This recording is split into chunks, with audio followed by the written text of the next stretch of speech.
Will the Saints offense roll against the Philadelphia Eagles? New Orleans Saints news, ladies and gentlemen. This is Off the Bench with T-Bob, Jacob Hester. Buckle in. It'll be a fun one. Here we go. Ever read any Benjamin Solak?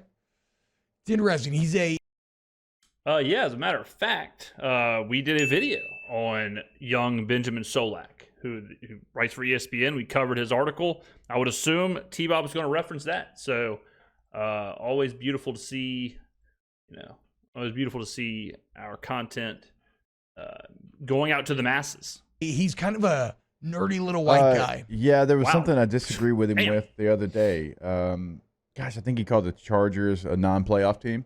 I don't know. And I was like, hey, bud. He did point out in his Saints article that go do a pull-up. Chargers, easiest schedule so far in the NFL. He pointed out in his Saints article that Alvin Kamara is second only to J.K. Dobbins in rush yards before contact right now. So they must be doing something right. But Solak's he's like he is. Yeah. He's like a little white nerdy guy who's obsessed with football, and he writes about it. Some shocking adjectives here for poor Benjamin. I mean, just because he doesn't look like the face of the franchise. I mean, come on, guys, let's ease up off of him, okay? In a very, I bet analytics is a big part of what he does. It's definitely a big part. But he loves to get nerdy. Analytics should be a big part of what everyone does covering the NFL right now. Nerdy about things like personnel usage and all these other sorts of things. And he has a bit of a master class in breaking down this Saints offense. I tweeted out that it's a must read. Go check out my Twitter if you want to check it out for yourself. Right now, the New Orleans Saints scoring 4.33 points per drive. That's the best in the century. The 15 consecutive scoring drives to start the season is the longest since 1978, okay? But here's where it gets great.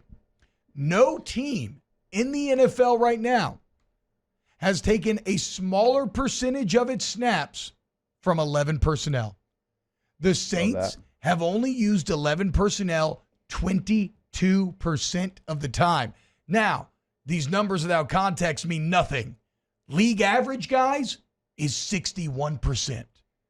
The Ravens have the second least usage at 32%. So you're not just using 11 personnel less than everybody else by a... Yeah, you're not... I mean, you're...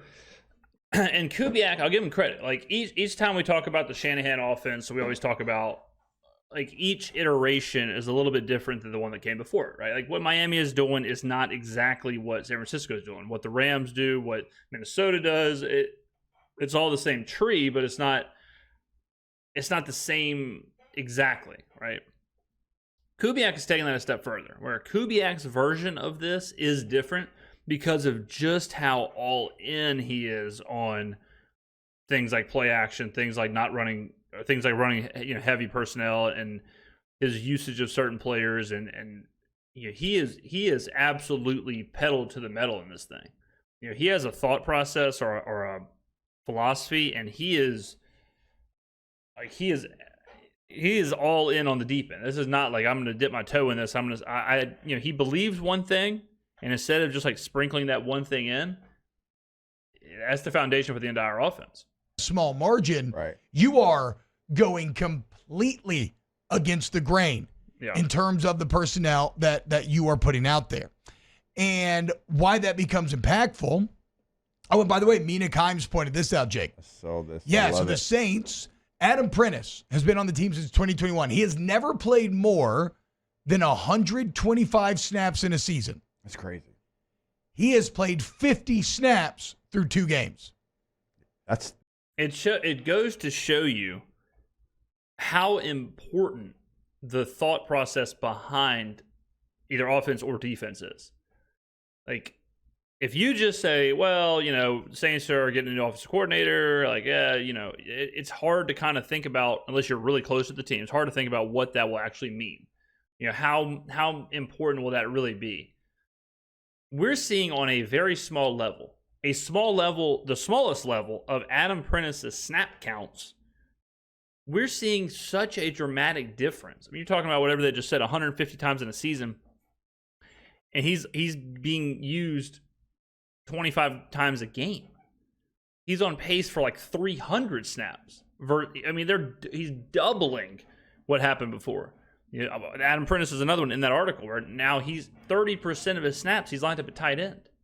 You know, we are close to Kubiak, and we're close to the Saints, and we cover this. But whenever there's a shift like this on any team, offensively or defensively, it's worth noting. It's worth looking at. Like, these are the kind of things that I keep mentioning. It's a thinking man's NFL right now. Like, if you really want to understand or cover or talk about or whatever the NFL, it's got to be way more than, you know, good offensive line equals win, good run team equals, you know, good on early downs. It's got to be more than that now. There's so many small little things that are a part of this puzzle, and just like with what they're showing in this video, but also what Solak talks about in the article. The good stuff. Never played more than 125, and now he's played 50 in 2 games. The Saints are absolutely a 21 personnel team.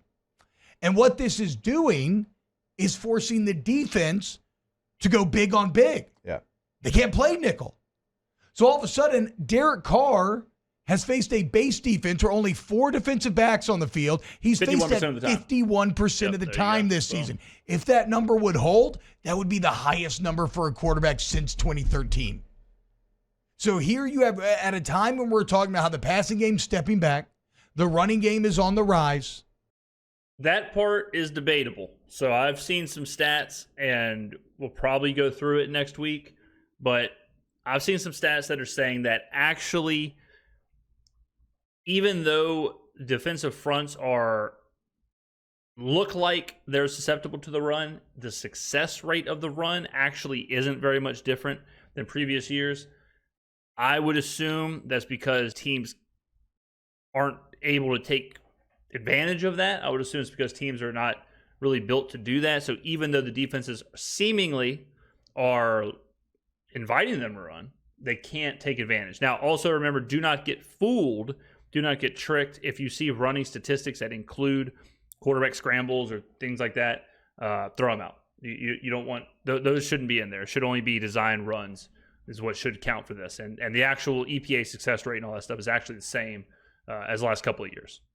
What I'm trying to say is that running is not actually on the rise. That has yet to be proven statistically this season. Orleans Saints and Klint Kubiak right now are at the forefront of rejecting modern offensive theory and saying, no, we're going to do our thing, but we're going to do it to the extreme.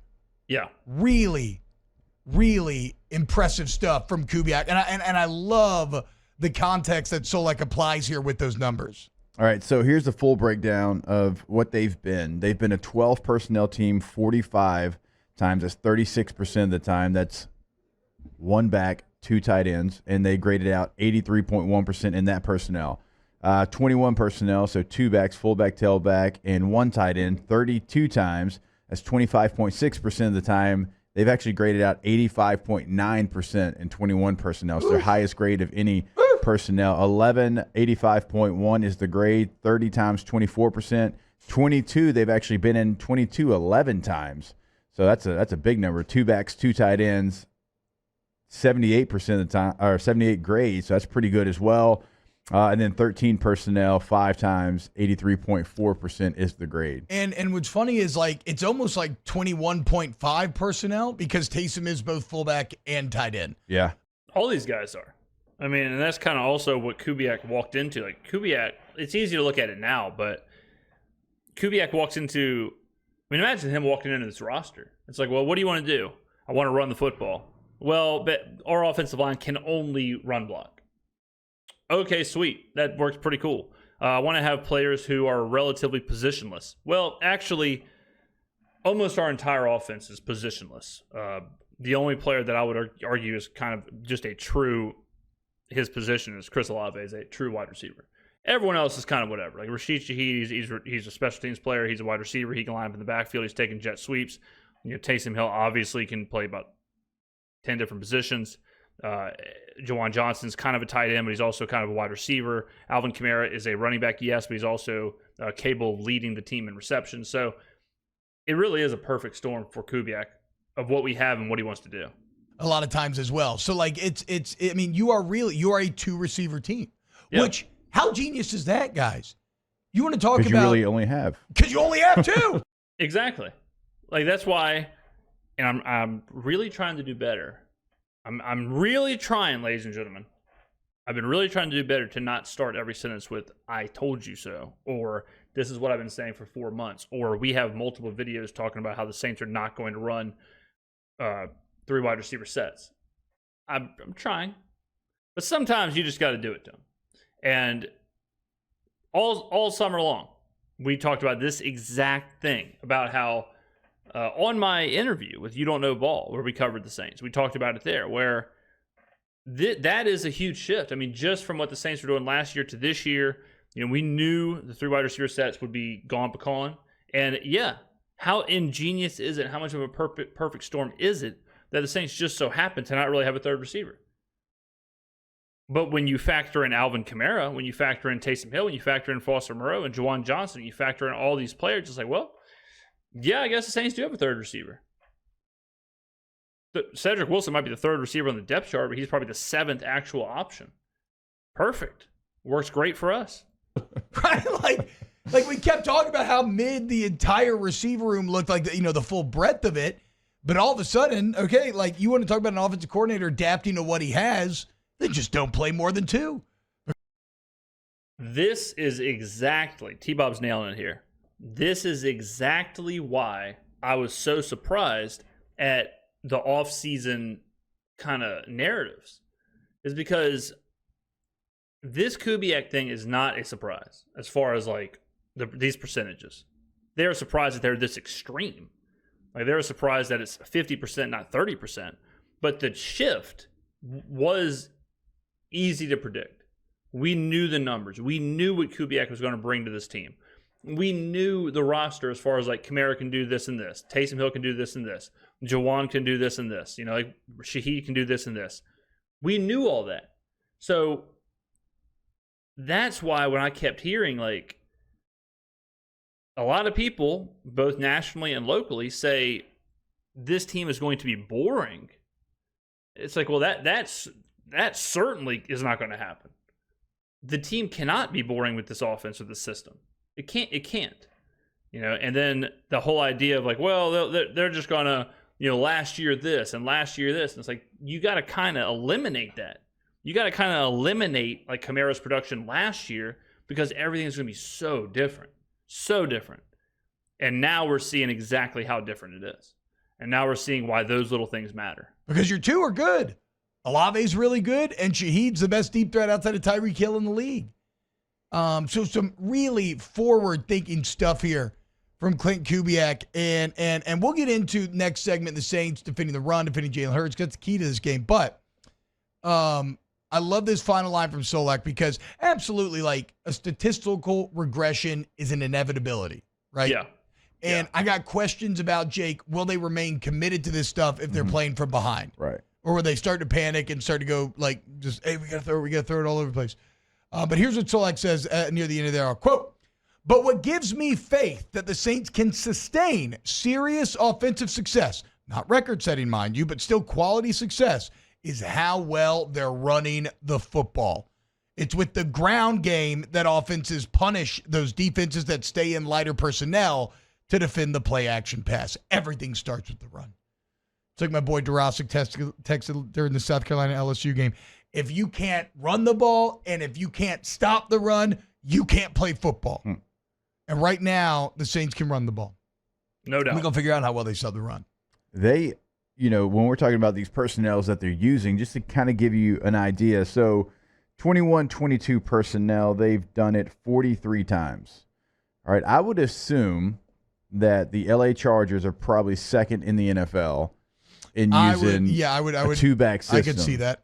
Well, if you add or maybe they said the Ravens are tough because it was just sorry. I'm trying to think how exactly. Well, the Ravens are tough because I thought that was 11 personnel, but the Ravens are tough. You're right. That's all it was. It was just 11 personnel. The Ravens would be tough to grade if it's two-back because their fullbacks are really tight ends. Their tight ends are kind of receivers. So Saints do suffer from that as well. Like when Taysom is in the backfield, when Taysom's on the field, I think they grade it mostly as a tight end. So there are this whole positionless thing in the NFL is becoming the norm, just like the NBA. And I think some of the data has yet to catch up to that. but the Chargers have only used it 28 times.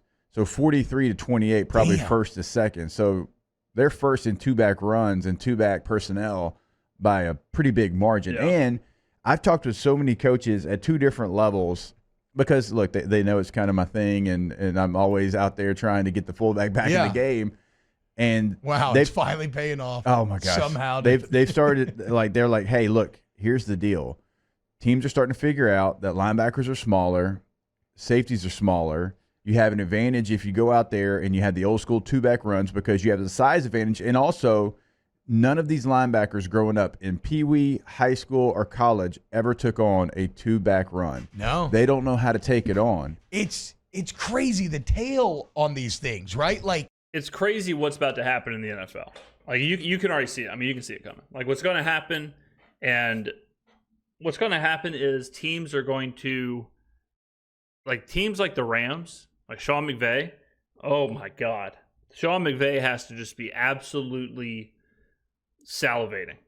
The whole idea that he was about to retire a couple years ago, or whatever. Like now he's got to be sitting here thinking, "Wow, this is lining up perfectly for me." Sean McVay, all he wants to do is run the football in two-back sets and do play action. That's all he wants to do. And when he's the most successful, that's what he does.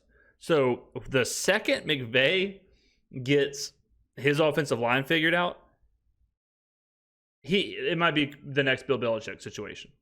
I mean, because he's kind of the master of this. So, and he's got, like right now he's got Stafford, who is, I don't want to say elite, but he's really, really good. He's got elite wide receivers when healthy. If he can get that offensive line figured out, I mean, McVay is one of those guys where this sets up perfect for. And, I mean, this is the future of the NFL. The future of the NFL is, okay, be able to run the football, challenge the defense to stop the run in these two-back sets, and then run play action off of that and go from there. Like the old school pro style, I guess is what it's called to an extent. The pro style offense is back. Or at least it's about to be back. And it's a new version, obviously. It's not going to look like, Troy Aikman and Emmitt Smith out there, but that's where we're headed. We're headed there. And I'll tell you, the teams that are absolutely cooked are teams with defensive coordinators like Gus Bradley, who sit in this like cover two, too high shell, and they refuse to change. I think Gus Bradley has the lowest change rate out of defensive coordinators in the NFL. They are, it ain't going to work. Like, you can sit in that shell to a certain extent, but you better change it when asked, or Green Bay is going to happen. What happened to the Colts with Green Bay? And some of these coordinators are making their career off of stopping the deep ball, kind of stopping the old Kansas City Chiefs offense. But man, adaptation is quick, and it looks like a lot of the NFL has already adapted to not doing that. So all of a sudden, these defensive coordinators that do that are going to be in some real trouble. The game literally went through evolution, like an animal, like fur turning within brown like 2 years. because their environment changed or something. Yeah. Like players got smaller, they got faster. Nickel became the base defense, and now it's all rubber banding back. Yep. The meta is changing, and you're at the forefront of the meta. That's a good feeling, guys. Yep. I mean, that is why you have to innovate, be creative, and you cannot just sit in the same system forever. That's why it was so important to go outside of the building, get young, get creative, and they certainly have. And T-Bob's right. The Saints are at the forefront of the change. Will it work forever? No. Defenses will adjust, just like they adjusted to the Chiefs' offense. I mean, this all happened really fast. Like the Chiefs' offense that I'm talking about was when they had Tyreek Hill, not that long ago. Defenses took that, adjusted to that to stop the deep ball. That now over the last year-ish, year and a half, we've seen this new kind of too high shell. Okay, now offenses have adjusted again, and we're seeing this new, whatever you want to call it, the Shanahan style take over. So within like 5 or 6 years, we've seen two different, very different adaptations. And yeah, the Saints are at the very front of that. You got Mel Kiper trying to ban too high safeties Yeah, what a because like fool. why is What a everybody fool. running so much? God, Mel, you're such a nerd. Yeah, Mel is a good example of a guy who he's the opposite of Solak. Like Mel is a guy who's saying things with no basis behind it, with no nothing to back it up, no data, no nothing, just saying things. Yeah, the banning too high thing is absolutely ridiculous, and I mean, it just goes to show you just how bad that is. like That's the dumbest take. Like the fact. Yeah, and do I get to like at least shove Mel? Maybe not hit him, but just shove him and say, you know why? If I ever see I mean, him, like I Well, understand. no, because then he won't know. It'll either be that or his draft pick take. So well, no, you no, have to he'll be know. more specific. They'll be like, with Mel. he'll be like, who was that? I'm like, it was Hester. He was a fullback back in the day, and he'll be like, damn it. The thing is, like, I understand. We all do ridiculous segments and headlines because we all need views. It's what generates everything, right? It's why everybody will do something saying, is there a quarterback competition in Texas? But I think it's shifting. Like, and we're kind of talking a bit of a different thing here, but the same way that sports, certainly the NFL, is becoming a thinking man's game, the more it is that, the less the Mel Kipers, the Paul Feinbaums, the Stephen A. Smith, the whoever, is going to be in demand, because if the game gets smarter, the fans are going to get smarter. And when the fans get smarter, takes like what Mel's doing is not going to work. And instead, you'll have people like Benjamin Solak, who it's like, here's a charted, executive memo on why this is working. Who are you going to trust more? Solak or Mel? Are you going to trust what the 33rd team is doing? Or are you going to trust Mel? Like, if you want to know about college football, I'm not going to Paul Feinbaum. So I have a feeling that will be an adjustment as well, is kind of getting away from the totally hot takes just for hot take's sakes. Hot takes without any kind of basis behind them. I just don't think people want that anymore. I don't think they want their analysis to sound like that anymore. That was certainly a thing, 100%. But it's the same way that I think movies, like I think for a while there, all anyone wanted to watch was like Marvel movies and whatever. And now I think people are yearning for like an actual just original movie. It's like, I don't want to watch the 7th iteration of whatever, the Avengers. I want to watch like an original movie. I want to watch an actual, like something different. It can't all just be superheroes, and it'll swing, that's how life is. Like everything swings around like that. We talked about it with, we're really going on a tangent now, but I think for a while there, no one wanted to watch sitcoms and everyone wanted to watch these like dark dramas. All that was on TV was Walking Dead, Breaking Bad, Mad Men, Game of Thrones. It was all just like dark, slow, plotting dramas. That was it. And now you're seeing kind of a swing to where people are saying, man, I'm kind of ready to watch something light. I can't be I can't be ratcheted up to 10 on the intensity scale every single night of the week for an hour a night. So now you're seeing more of the sitcom-y kind of style swing back into things. Arch Manning. And then immediately when the conversation starts, the answer is no. But let's talk about the Texas quarterbacks. And it's because, like, no, of course there's not, right? But we're all chasing headlines. But at a certain point, the fact that the producers and everybody chose to roll that's crazy. with a "we should ban too high safety" segment, is actually insane. And you can see how incredulous Orlovsky and others were. Like it's just truly moronic. Trolling. And Bell's not trolling. moronic. Again, that's just a take that somebody should have shut down in the show planning process. Do you think they were like, hey, we got to be wild today. We need somebody to go out there and say we got to ban too high safeties. Mel, unfortunately, you drew the short straw. I think got to be you today, Mel. I don't know. Maybe maybe it was a producer that came up with it, because it's hard to fathom that Mel would have. Wow, just So there you go. So the NFL is changing.